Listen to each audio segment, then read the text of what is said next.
In a city that never truly slept, behind apartment doors that rarely opened, two souls found each other without ever seeing a face on a stormy night.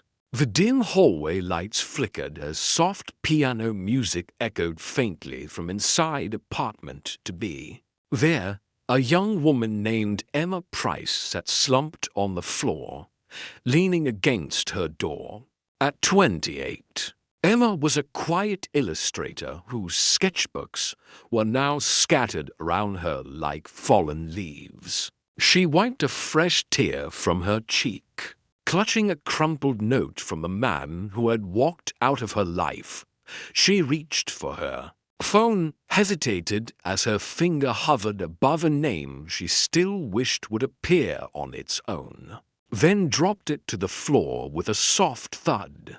Pressing her head back against the cold wood, she whispered to herself in a voice so small it could barely hold her heartbreak. Why did I think he'd stay? Morning brought Emma no answers, but it did bring something else when she opened her door. Half awake and expecting the usual bills or junk mail, she found a small, folded piece of paper tucked just inside the threshold. Confused, she picked it up and read the simple, handwritten words, "You're stronger than you feel today." She looked left and right down the empty hallway, half expecting someone to jump out and claim the message as a prank. But no one did.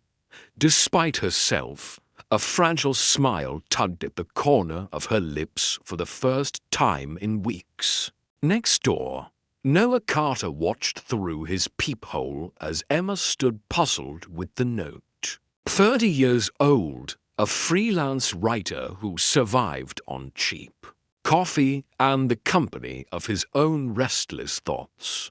Noah was a man who knew too well the sound of loneliness through thin walls. Seeing Emma's smile, even the shy ghost of it, made his heart feel lighter than the rain beating at his window.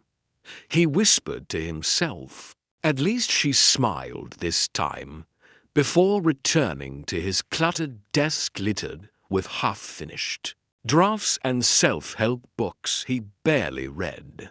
He picked up a fresh slip of paper and began scribbling again. Days passed, and the notes continued. Emma would find them slipped under her door when she came home from grocery runs or after long hours, staring blankly at her unfinished paintings, one step at a time. "Your art makes this old building prettier.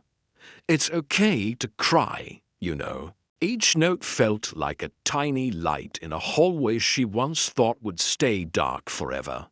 Soon, Emma found herself replying. She left her own notes tucked neatly under her door at night, addressed simply to kind stranger, thanking him for the words that steadied her when her own thoughts wavered. On the other side of the wall, Noah would sit cross-legged on his worn carpet, reading her thank-you notes by the dim light of his desk lamp, smiling like a man rediscovering hope. One paper at a time, one afternoon, Emma set aside her brushes and picked them up again for the first time in weeks. She painted a small portrait, a faceless figure holding a tiny folded note, and taped it gently to her door, hoping her unseen friend would see it. That night, when Noah stepped out to get his mail, he stopped in front of her door and touched the painting with the tip of his finger, his eyes soft and longing. He wanted to knock, to speak, to tell her it was him all along, but fear kept him quiet. He thought to himself, "I wish I could tell you it's me." Emma's curiosity grew with each passing note. She asked the landlord if any neighbor had left them she discreetly asked Mrs. Patel upstairs, the old man who smoked on the stoop. But no one knew. Desperate, she left a note of her own. "Can I know your name?" She sat by her door that night, ear pressed against it, hoping to hear a whisper or a knock. But none came. Inside apartment to see. Noah sat frozen, holding her question in trembling hands, his fear pressed hard against his ribs. If she knows it's me, the sad writer next door, will she hate it all? One evening, as thunder rolled over the city, Emma's past came pounding back at her door. Ryan, her ex, drunk, angry, and louder than the storm outside, hammered his fists against the wood, shouting her name like a curse. From his side of the wall, Noah heard every word, every cruel insult flung at the girl whose laughter he had been piecing back together note by note. He paced his living room, heart racing, hands shaking. Ryan's voice slashed through the hallway. "Open the door, Emma. You think a couple of sweet notes can fix you? You're nothing without me." Inside, Emma sat paralyzed on the floor, her hands over her ears. Then, a quiet shuffling, and suddenly, a slip of paper pushed gently under her door. "Don't open it. I'm right here." Emma's tears fell faster, but now they fell over a small smile she hadn't worn in months. Outside, Noah stood pressed to his door, phone in hand, voice steady as he called the police. Fists clenching and unclenching until sirens took Ryan away into the night. Minutes later, Emma cracked her door open, breath caught in her throat. She caught sight of Noah, halfway turned to hide behind his own door. Their eyes met, and all the puzzle pieces fell into place. Clicking softly but irrevocably in her mind, she whispered, stunned but relieved, "It was you? All this time?" Noah turned fully, a nervous but genuine smile breaking across his tired face.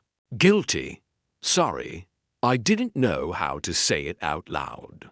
The hallway buzzed with the quiet electricity of words unspoken. Emma stepped closer, tears brimming but laughter bubbling just beneath. "Why me?" she asked. Noah's answer was simple, honest, and enough.